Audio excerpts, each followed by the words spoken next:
Chapter 11. The Potter. Arise and go down to the potter's house, and there I will let you hear my words. So I went down to the potter's house, and there he was working at his wheel. And the vessel he was making of clay was spoiled in the potter's hand, and he reworked it into another vessel, as it seemed good to the potter to do. From Jeremiah chapter 18, verses 2 to 4. The word translated potter means imagination. Out of material others would have thrown away as useless, an awakened imagination refashions it as it ought to be. O Lord, thou art our Father, we are the clay, and thou art our potter. We are all the work of thy hand. From Isaiah chapter 64, verse 8. This conception of creation as a work of imagination and the Lord our Father as our imagination will take us further into the mystery of creation than any other guide. The only reason people do not believe in this identity of God and human imagination is that they are unwilling to assume the responsibility for their frightful misuse of imagination. Divine imagination has descended to the level of human imagination, that human imagination may ascend to divine imagination. The eighth psalm says that man was made a little lower than God, not a little lower than the angels, as the King James Version mistakenly translates it. Angels are the emotional dispositions of man and are therefore his servant, and not his superior, as the author of Hebrews tells us, from Hebrews chapter 1, verse 14. Imagination is the real man and is one with God. Imagination creates, conserves, and transforms. Imagination is radically creative when all imaginative activity based on memory disappears. Imagination is conservative when its imaginal activity is fed with images supplied mainly by memory. Imagination is transformative when it varies a theme already in being, when it mentally alters a fact of life, when it leaves the fact out of the remembered experience or puts something in its place if it upsets the harmony it desires. Through the use of her imagination, this talented young artist has made her dream a reality. Ever since I entered into the art field, I have enjoyed doing sketches and paintings for children's rooms. However, I have been discouraged by advisors and friends who were far more experienced in the field than I. They liked my work, admired my talent, but said I would not get recognition nor pay for this type of work. Somehow, I always felt I would. But how? Then last fall, I heard your lectures and read your books, and I decided to let my imagination create the reality I desired. This is what I did daily. I imagined I was in a gallery. There was a great deal of excitement about me. On the walls hung my art, only mine, a one-woman show, and I saw red stars on many of the pictures.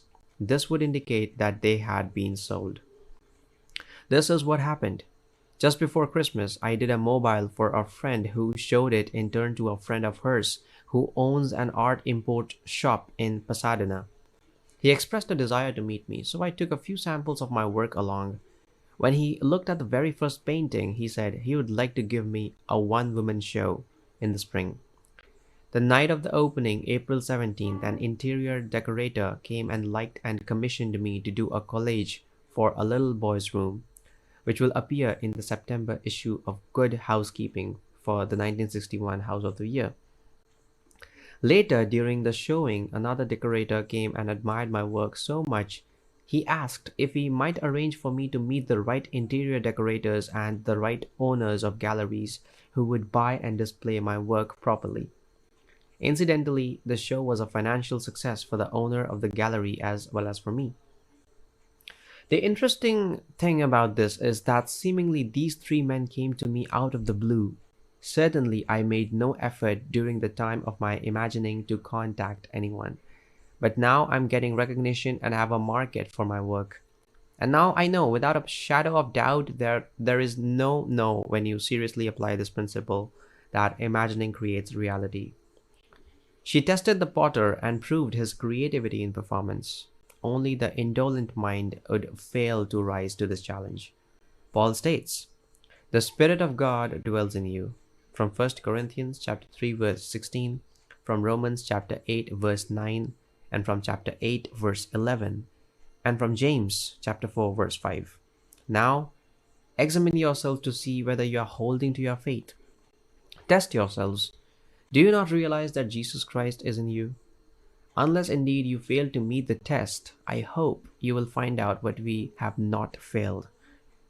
From 2 Corinthians chapter 13 verses 5 and 6. If all things were made through him, and without him was not anything made that was made, from John chapter 1 verse 3, it should not be difficult for man to test himself to find out who this creator in himself is. The test will prove to man that his imagination is the one who gives life to the dead and calls into existence the things that do not exist. From Romans chapter 4 verse 17. The potter's presence in us is inferred from what he does there. We cannot see him there as one, not ourselves. The nature of the potter, Jesus Christ, is to create, and there is no creation without him. Every recorded story in this book is just such a test as Paul asked the Corinthians to make. God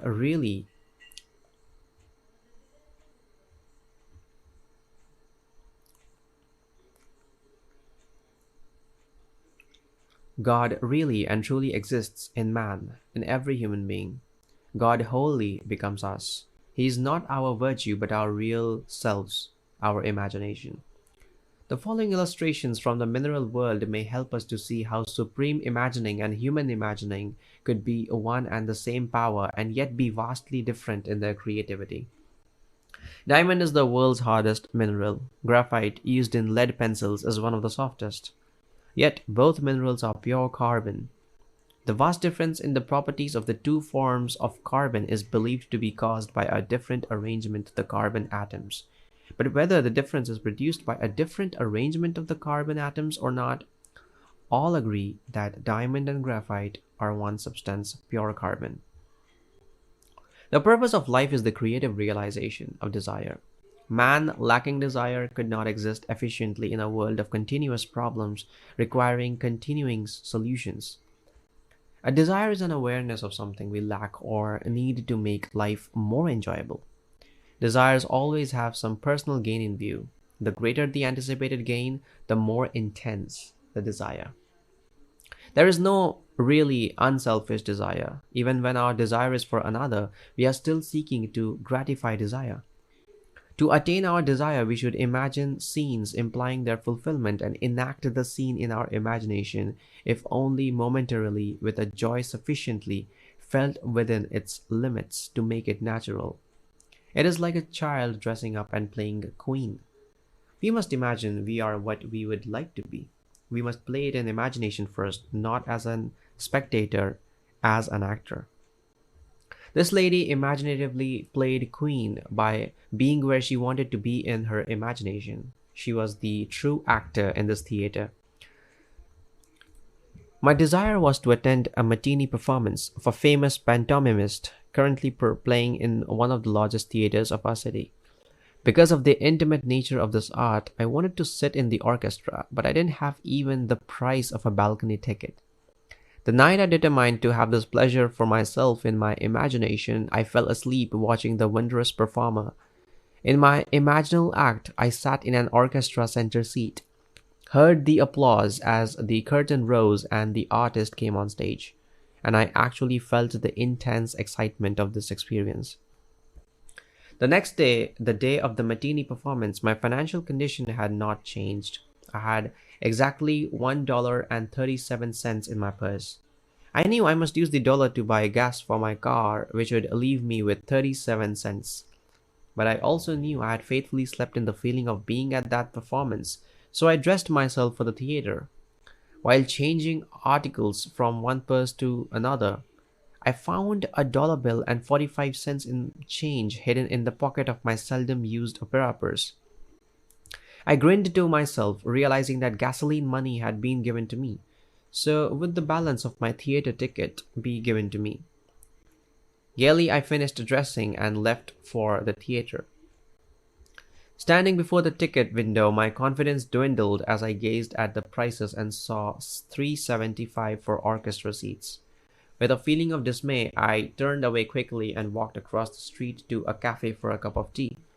I had spent 16 cents on my tea before I remembered seeing the price of balcony seats on the ticket window list. Hurriedly, I counted my change and found I had $1.66 left. Running back to the theater, I bought the cheapest seat available, which cost $1.55. With one dime left in my purse, I went through the entrance and the usher tore my ticket in half, saying, "Upstairs left, please." The performance was about to begin, but ignoring the usher's instructions, I walked into the main floor ladies' restroom. Still determined to sit in the orchestra section, I sat down, closed my eyes, and kept my inward sight riveted on the stage from the direction of the orchestra. At that moment, a group of women walked into the restroom, all talking at once. But I heard only one conversation as a woman speaking to her companion said, "But I waited and waited until the last moment. Then she called and said she couldn't make it. I wouldn't have given her ticket away, but it's too late now." Not realizing it, I handed the usher both tickets and he tore them in half before I could stop him. I almost laughed aloud. Getting up, I walked over to this lady and asked if I might use the extra ticket she had instead of the balcony seat I had bought. She was charming and kindly invited me to join her party. The ticket she handed me was for the orchestra section center seat, 6 rows from the stage. I sat in that seat only moments before the curtain rose on a performance I had witnessed the night before from that seat in my imagination. Jr. We must actually be in imagination. It is one thing to think of the end and another thing to think from the end. To think from the end to enact the end is to create reality. The inner actions must correspond to the actions we would physically perform. After these things would be Edward Thomas, the new house. To live wisely, we must be aware of our imaginal activity and see to it that it is faithfully shaping the end we desire. The world is clay, our imagination is the potter. We should always imagine ends that are of value of promise. Well, he who desires but acts not breeds pestilence. William Blake. What's done flows from what's imagined. Outward forms reveal the imaginings of man. Man is the shuttle to whose winding quest and passage through these looms God ordered motion but ordained no rest. Henry Vaughan. I run a small business, solely owned, and a few years ago it seemed that my venture would end in failure. For some months, sales had fallen steadily and I found myself in a financial jam. Along with the thousand of others, small businesses, as this period spanned one of our country's minor recessions. I was badly in debt and needed at least $3,000 almost immediately. My auditors advised me to close my doors and try to salvage what I could. Instead, I turned to my imagination. I knew your teaching but had never actually attempted to solve any problem in this manner. I was frankly skeptical of the entire idea that imagination can create reality, but I was also desperate. And desperation forced me to test your teaching. I imagined my office receiving $4,000 unexpectedly in remittances due. This money would have to come from new orders as my accounts receivable were practically non-existent. But this seemed far-fetched as I hadn't received this much in sales during the last 4 months or more. Nevertheless, I kept my imaginal picture of receiving this amount of money steadily before me for 3 days. Early in the fourth morning, a customer I had not heard from in months called me on the telephone asking me to come and see him personally. I was to bring a quotation previously given him for machinery needed by his factory. The quotation was months old, but I dug it out of my files and lost no time in arriving at his office that day.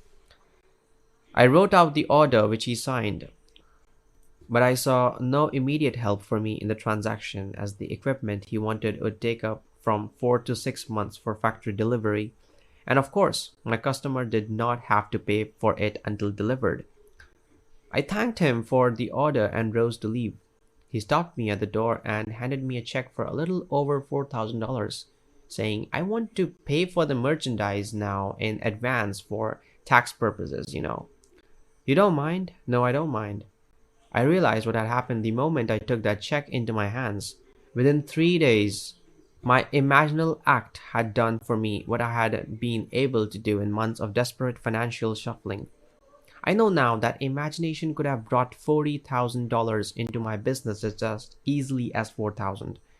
O Lord, thou art our Father, we are the clay, and thou art our potter. We are all the work of thy hand.